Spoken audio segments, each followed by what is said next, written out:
government services digitized and available online to the people of Kenya by 30th June this year.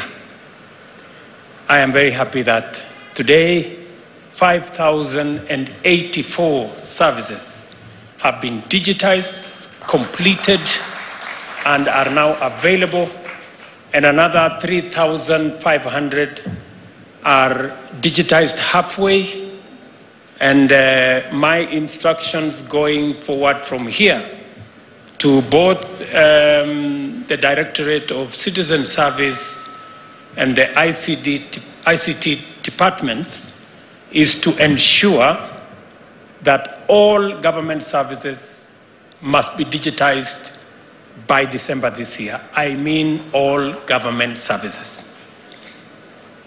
It is now, from today, the responsibility of every ministry, state department, parastatal, government agency, to ensure that all their government services are digitized and made available to the citizens of Kenya on e-Citizen.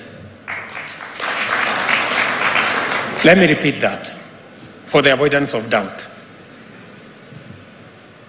All ministries, state departments, government agencies, parastatals, it is the responsibility of the minister, the PS, the managing directors and boards to make sure that all services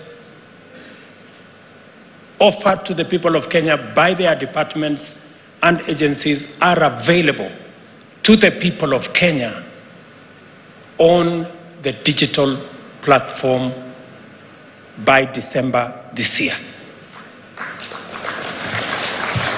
I am aware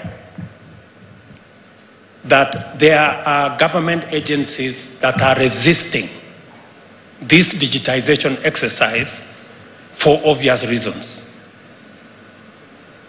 There are government agencies who want to continue to operate in a dark place. They do not want, and I know, I have been told by the officers who are running this service that many have been asking whether government is really serious with this or they can take a detour. Let me announce, for the avoidance of doubt, all government services must be available by December this year on the digital platform, on e-Citizen, without exception. And I am putting the responsibility on every minister, every PS, every board, member of board, chairman, managing directors, and every public officer.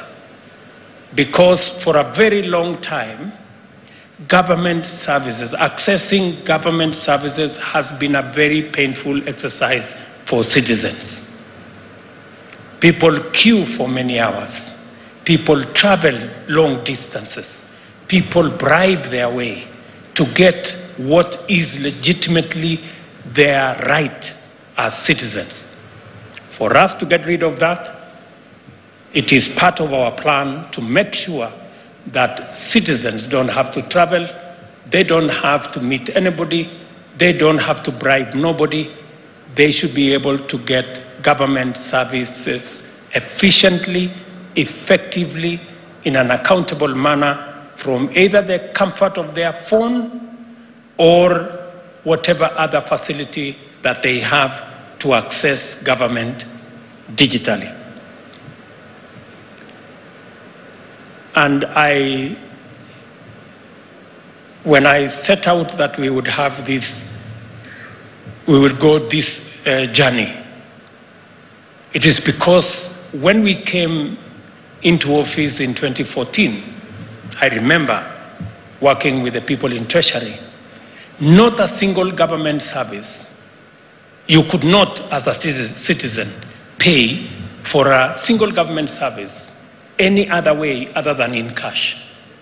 That was government in 2014. That the only way to pay for a government service is to pay for it in cash. Imagine, it was not even possible to pay using M-Pesa. We have since moved, I think, 180 degrees.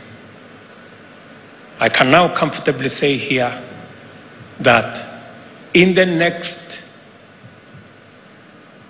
30 days, mark my words, people, these deadlines are important. In the next 30 days, no government service should be paid in cash. Let me repeat it again. For the avoidance of doubt, no government service will be paid for in cash in the next 30 days. And I want to say this because corruption has been our biggest problem, pilferage, theft. Citizens are forced to pay for a service or bribe for a service that ordinarily is theirs as of right. There will be only one channel to pay for government service. We have agreed, all state departments, KRA and everybody, the government pay bill is 22222. 22222. Is it star 22222 hash? That is how you pay for government service. Let me repeat it again. 22222 is how you pay for government service. All the other pay bills, in the next 30 days, they should be shut. We have almost 1,000 different pay bills, different agencies, different people. Everybody seems to have their own pay bill. And all those pay bills are not accountable to anybody. Sometimes there are pay bills that are assumed to be government, but they end up in the wrong place. Again, for the avoidance of doubt, ministries, departments, agencies, in the next 30 days, all other pay bills must be closed, and no government service will be paid for outside 22222 that goes straight to Treasury. That way, Treasury can keep track of all government revenue. And it will be worked in such a way that any resources that are meant for A&A by ministries, state departments, and agencies will be made available instantly by the same platform, so that there will be no confusion as to if the money is collected by Treasury, how do we get our A&A? The system will automatically remit the A&A when the money goes to 22222, and it will come back to you so that you can be able to provide whatever services you're providing. Our present institutional dispensation, mandated by the Constitution, is the expression of our collective hopes and inspiration, as well as the lesson learned as a country from the wilderness that the path of history took us.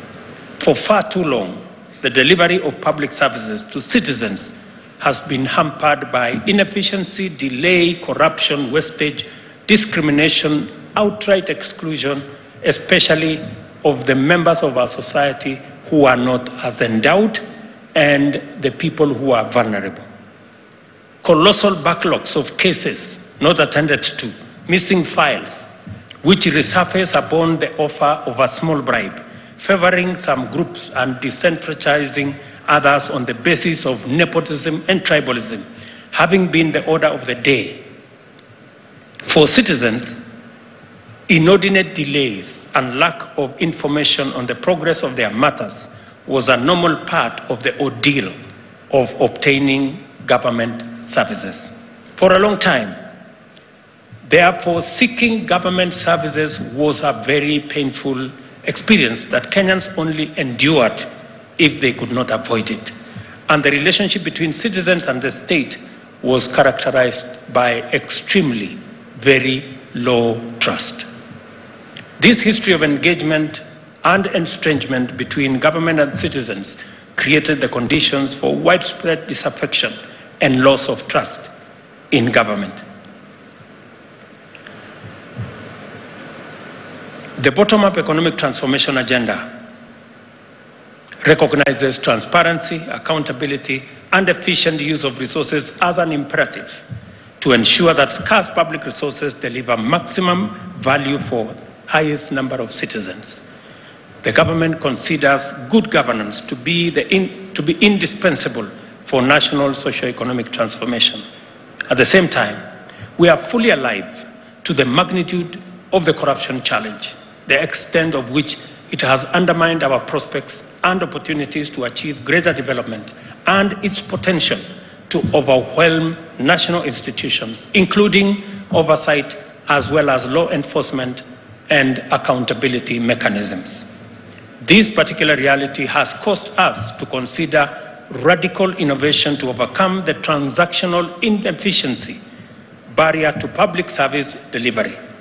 In our bottom-up economic transformation agenda, we pledged to undertake 2 key interventions intended to attack this problem simultaneously. First, we committed to provide universal broadband connectivity throughout the country by constructing 100,000 kilometers of new fiber optic lines, establish 25,000 free Wi-Fi hotspots in markets and in every other part of the Republic of Kenya. I am happy this morning, the display that was shown to us, we have the first 200,000 hotspots. The 201 hotspot was launched this morning here. By the end of this year, we will have 2,000 hotspots across Kenya, and by December 2025, all the 25,000 hotspots will have been rolled out, including 1,450 digital hubs, 1 in each ward of the Republic of Kenya, and also ensuring that our vocational training centers run by county governments are brought into this ecosystem, and all our TVET institutions are also made part of this program of making sure that there is internet connectivity and availability across Kenya that is free and paid for by the government of Kenya. Secondly, we made a commitment to enhance government service delivery through digitization and automation of all government critical processes, and to also make at least 5,000 government services available by 30th this month, which I am very happy we have made that deadline. These undertakings are critical for the realization of our most fundamental mandate as government. On Madaraka Day, I emphasized our duty to deploy the best innovations and technologies to make Kenya efficient, competitive, and prosperous. Today, I reiterate that technology holds the key to improving efficiency, enhancing inclusion, promoting transparency and integrity, deepening trust, and enhancing public confidence in government service provision. We have taken measures to empower Kenyans everywhere, especially the majority at the bottom of our pyramid, to access government services at their convenience, especially through their mobile phones. As I promised on Madaraka Day, we are launching the e-citizen platforms, unstructured supplementary service data, USSD code *222#,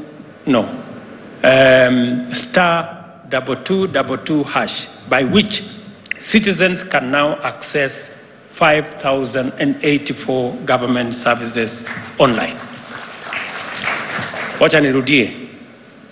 So that you can access government services, you need to go to your phone, *222#. hapo utakuwa umeingia kwa e-citizen, and you will have a catalog of all 5,000 government services available to you. Hiyo ni kuingia kwa mtandao. Kulipa ni ile niliwaambia 222 ndio mahali pa kulipa for government services. And as I have said, by the end of this year, we want all government services, 10,000 of them, on a digital platform. Today, as the world marks World Social Media Day, we are underlining the importance of our digital transformation agenda. Towards that end, we encourage all our government departments to ensure, as I have said, all their government services are moved online in the next 90 days, so that by the end of this year, we are clear and we are all moving in the right direction. This new era of e-governance makes life and work significantly easier for millions of Kenyans for a number of reasons. First, government services are no longer the privilege of the wealthy, powerful, or the well-connected, or those who can afford to travel to county headquarters or even the capital city. Kenyans can now obtain government services from the comfort of their homes or from their shambas or kiosks on the road and everywhere else, from the comfort of their phones. This is the power and promise of Gava Mkononi. You have your government in the palm of your hand. Secondly, and while I am there, we also agreed with Safaricom and our other telcos that next month, that is August, as I committed to the people of Kenya, smartphones are way beyond 9,000, 10,000, 15,000 going in that direction. We want to make it possible to have a smartphone that is 4G enabled for Kenyans at 5,000 shillings. I am very happy to report that those who are involved in that exercise have promised me that by August this year, we will have a gadget, a smartphone, that you can buy for 5,000 shillings. And I want to thank Safaricom. They have told us that we can buy that phone and pay on a program called Kulipa Mdogo Mdogo. You can pay 500 shillings, they give you the phone, and every day you pay 20 bob in your M-Pesa, and you will own the phone further down the road. I hope other telcos come on board so that we can make it possible for Kenyans to have the gadgets that will enable them transact with government and do all their other businesses online, so that we can make meaning of all the infrastructure we are putting in place for digital connectivity. Secondly, previously unserved or underserved regions and communities are no longer excluded from the government service provision. Thirdly, Kenyans are interacting directly with the digital platform without the need for brokers, intermediaries, and others. Additionally, people can track the progress of their interactions with government in real time, thus eliminating uncertainty, corruption, and frustration. Further, citizens need only pay the gazetted fees for government services and not a shilling more. These fees are accurately accounted for in real time through ICT and remain visible at all times to the National Treasury and the Kenya Revenue Authority for efficient revenue administration. We are well on the way to a paperless governance, where there will be no physical registries and files to be mislaid by mischievous persons in search of a bribe or movement of people from office to office. I encourage Kenyans to take advantage of ICT digital skills training opportunities provided by the ICT Authority in conjunction with private sector collaborators and development partners in order to enhance their capacity to consume digital government services. I'm glad to know that the ICT Authority has embarked on digital skills program for citizens and public sector workforce targeting 20 million people. Through the private sector partnership, Gava Express will be available in more than 250,000 M-Pesa shops, 28,000 KCB shops, 40,000 equity shops, and 22,000 cooperative bank shops to serve those without smartphones. What I'm trying to say here is that we are going to work in partnership with the private sector so that government services are available, not just in government offices, but also in private sector offices. And I want to thank KCB, Equity Bank, Cooperative Bank, and Safaricom for offering their infrastructure to support government in the delivery of government services. So you can get government services on your phone. If not on your phone, if you don't have a smartphone, you can go to the 250,000 Safaricom shops, or 28,000 KCB shops, or 40,000 equity shops, or 22,000 cooperative shops, and access government services, or the Gava Express kiosks that are going to be rolled out with the support of Safaricom and others, so that we can make government efficient, we can make government available, and we can make government accessible. By the same token, I urge ICT Authority to accelerate the actualization of our digital economy agenda. And I'm very happy that, again, we have good news that aside from digitizing government services and everything we are doing, we are also going to make it possible for two things to happen, which are critical towards moving government to the digital platform. Number one is the digital signature. Now it will be possible. I am privileged to be among the first Kenyans to access a digital signature. I was trained yesterday. Sijashika sana lakini niko barabarani. Leo nimefanya testing ya pili, kesho nitakuwa nimeshika laini. So it should be possible for us now to transact on a digital platform, and even as you work to make sure that you access government services, we also want you to sign for those government services on a digital platform and have a digital signature. It will be explained to you how that is going to happen. And secondly, is to have a digital identity. You all know we have an experience as the people of Kenya that for a very long time we've been looking for a digital identity on a platform called Huduma Number, which became a mirage and became a conduit for many things. Let me say here that I am telling the Ministry of responsible for citizen services, Mr. Professor Kindiki, and my good friend Eliud Owalo, you have 90 days to deliver to us a digital identity. I know it's doable. Sasa muende mujipange.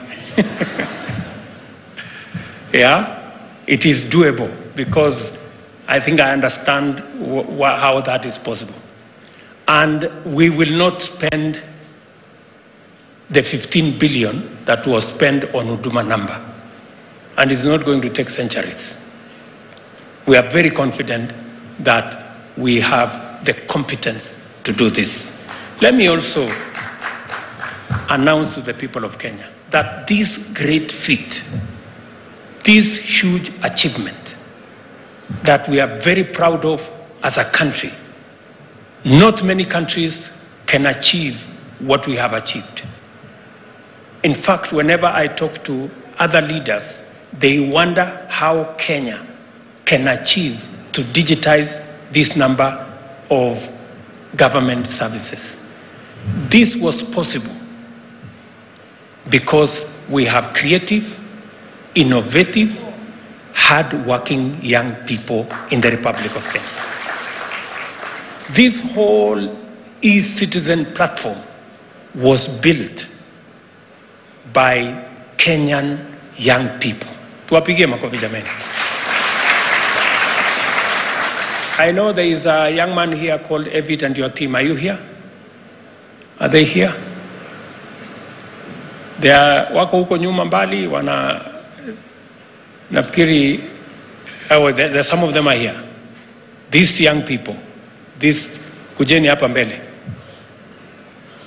Simameni hapa. Tuwapigie makofi hao wadosi jamani.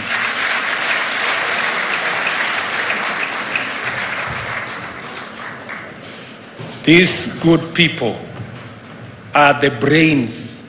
They are Kenyans. Just the same way we developed M-Pesa, which today is globally acclaimed.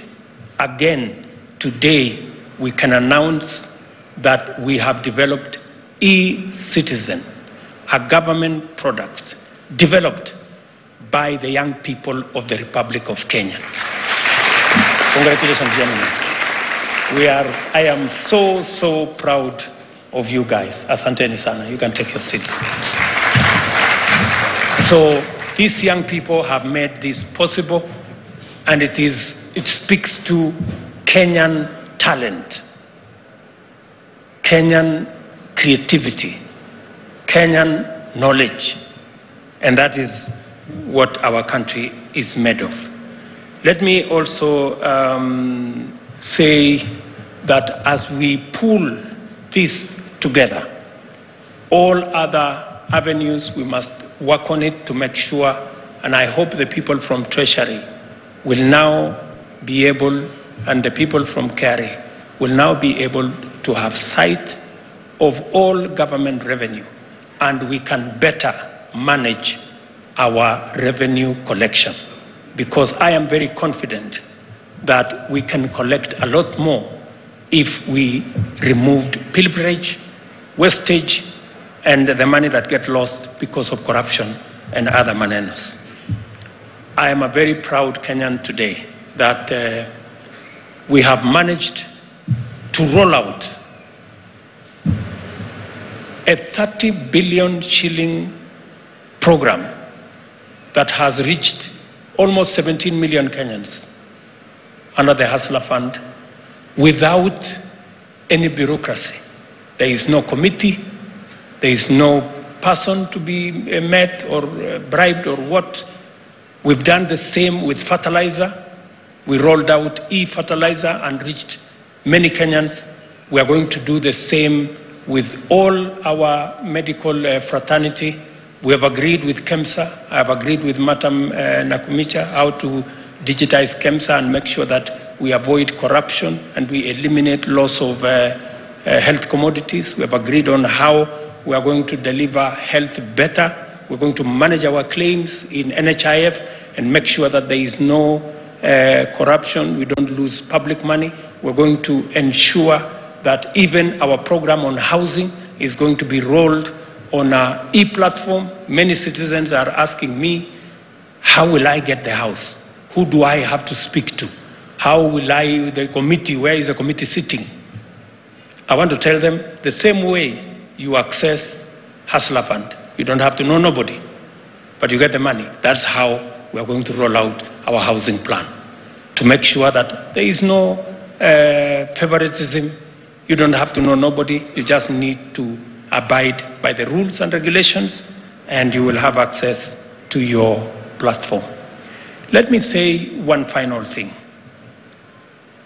As we pool our resources together, as we work together in the way in which we are working and digitize all government services, we must be prudent in the use of public resources.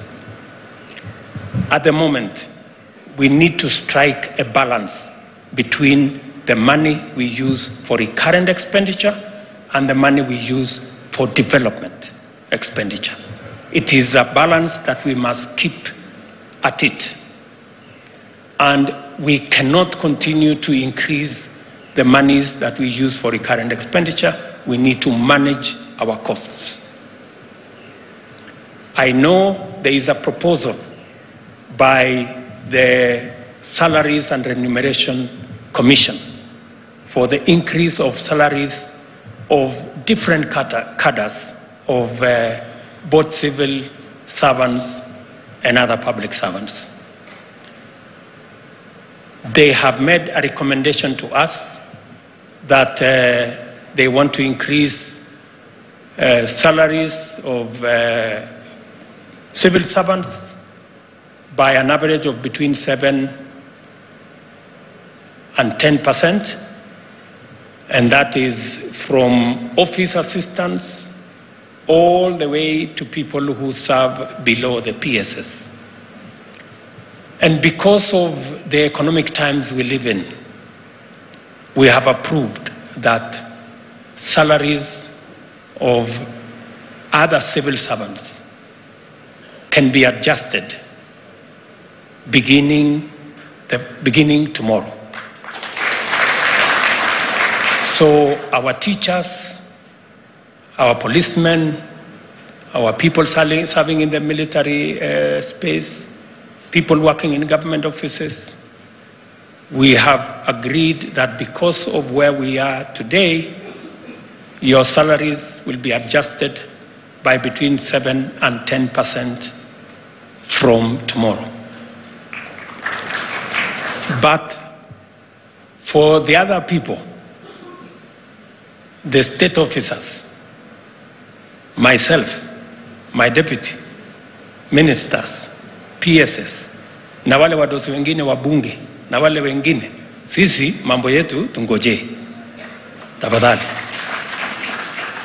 Hiyo mshahara itakwama hapo. Mimi nimeona watu wanasema mshahara ya kuna watu fulani, hapana. Hiyo mshahara ingoje hapo. Until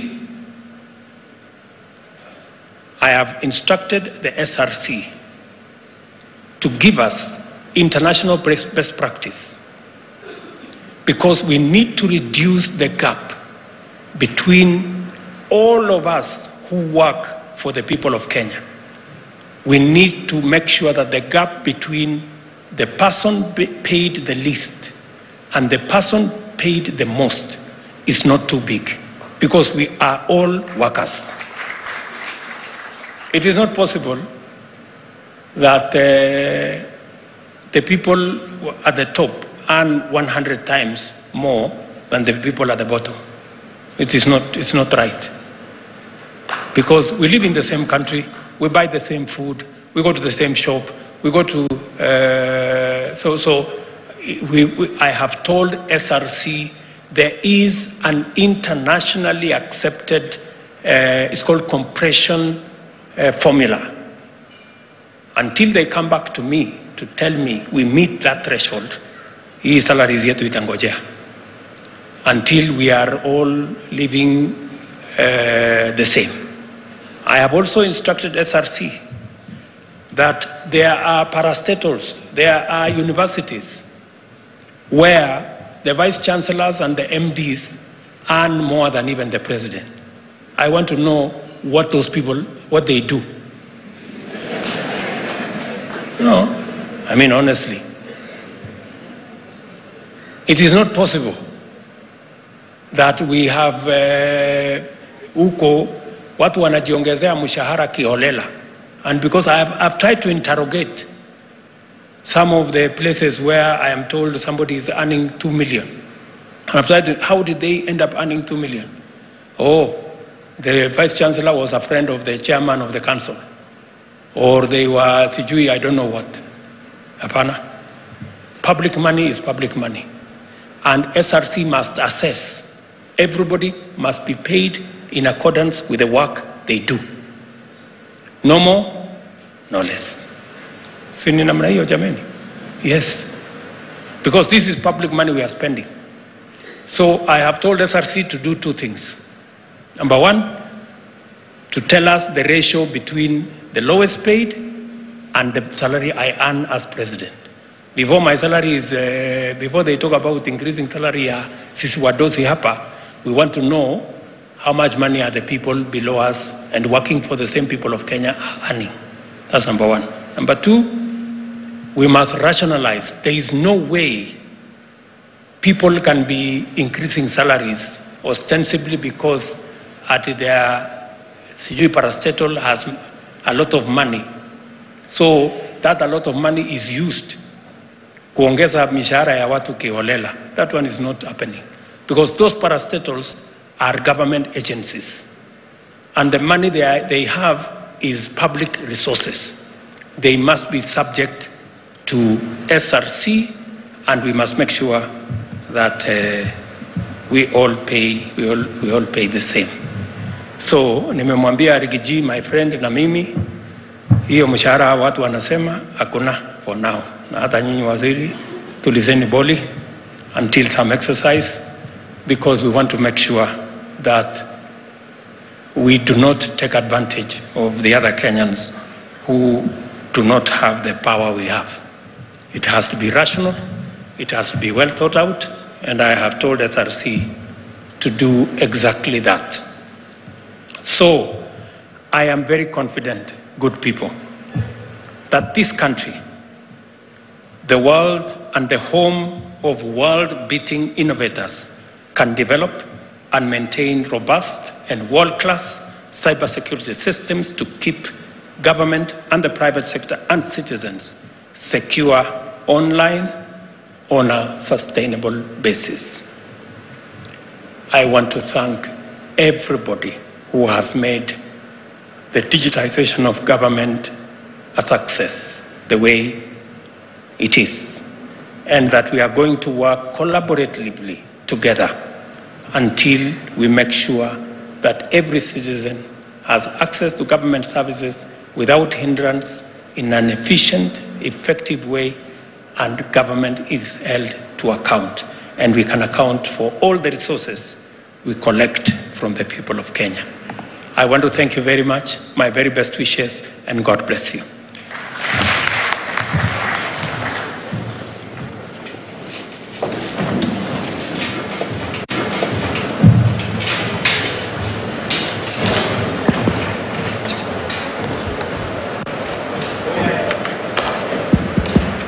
Thank you. Kindly, let's have the national anthem. And kindly, if you have a laptop, iPad that we gave you, kindly we request, msitufanyie ile kitu, they remain behind. Kindly. Let us have the national anthem.